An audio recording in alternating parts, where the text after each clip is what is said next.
रफ़ाइल की बाकायदा एंट्री के साथ हिंदुस्तानी फ़िज़ाइया की ताकत में इजाफा हुआ है। अम्बाला एयरबेस पर एक तकरीब में रफ़ाइल को हिंदुस्तानी फ़िज़ाइया में शामिल कर लिया गया।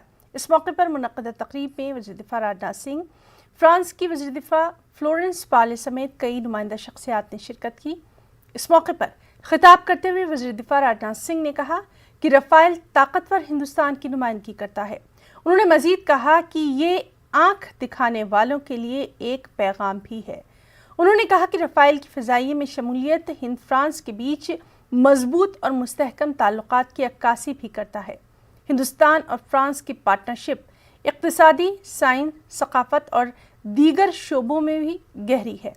उधर फ्रांस की वज़ीर दिफ़ा फ्लोरेंस पार्ले ने कहा कि इसे दोनों मुल्कों के लिए हुसूलियाबियों का दिन कहा जाना चाहिए। उन्होंने कहा कि हिंद फ्रांस मिलकर नए बाब रक़म कर रहे हैं। उन्होंने मज़ीद कहा कि सलामती काउंसिल में हिंदुस्तान की रुकनीत की फ्रांस तायद करता है। राफेल का इंडियन एयरफोर्स के बेड़े में शामिल होना भारत और फ्रांस के बीच के प्रगाढ़ संबंधों को भी यह दर्शाता है। भारत और फ्रांस लंबे समय से आर्थिक, सांस्कृतिक और राजनीतिक रणनीतिक या साझेदार रहे हैं। मजबूत लोकतंत्र के प्रति हमारी आस्था और संपूर्ण विश्व में शांति की कामना हमारे आपसी संबंधों के आधार हैं।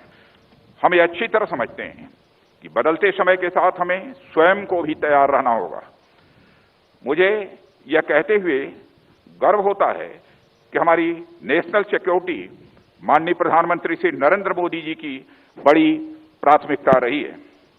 जिस ताकत को आज हम अपनी आंखों से देख पा रहे हैं, उसे पाने की राह में अनेक अड़चनें भी आईं, परंतु माननीय प्रधानमंत्री जी की मजबूत इच्छा शक्ति के सामने वे सभी नष्ट नाबूद होती गई और हमारा मार्ग प्रशस्त होता चला गया। यह उन्हीं की दूरदर्शी दृष्टि का परिणाम है, जिसे हम आज फलीभूत होते हुए अपनी आंखों से देख रहे हैं। साथियों, हमारी रिस्पॉन्सिबिलिटीज केवल अपनी टेरिटोरियल बाउंड्रीज तक ही सीमित नहीं है। हम इंडो पैसिफिक रीजन और इंडियन ओशन रीजन में भी लगातार एक जिम्मेदार देश के रूप में विश्व शांति एवं अंतर्राष्ट्रीय कम्युनिटी के साथ परस्पर सहयोग के लिए पूरी तरह से कमिटेड हैं। राफेल का इंडक्शन गोल्डन एरोज को एक नई चमक देगा।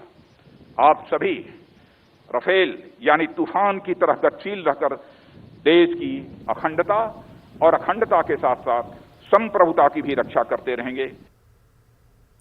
और अब बात करेंगे कोरोना की। मुल्क में कोरोना के हमले जारी हैं। पिछले 24 घंटों में 95,735 नए मामले रोशनी में आए हैं। नए मामलों के रोशनी में आने के बाद मुल्क में कोरोना मुतासिरीन की मजमूई तादाद 44,65,864 हो गई है।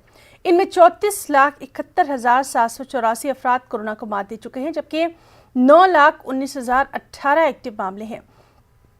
वज़ारत सेहत और ख़ानदानी बहबूद के जरिए जारी करदा ताज़ा आदादशुमार के मुताबिक पिछले 24 घंटों में 1,172 मरीजों की मौत हुई है। इस तरह मुल्क में अब तक कोरोना से 75,062 अफराद की मौत हो चुकी है। मुल्क में कोरोना टेस्ट में भी इजाफा दर्ज किया गया।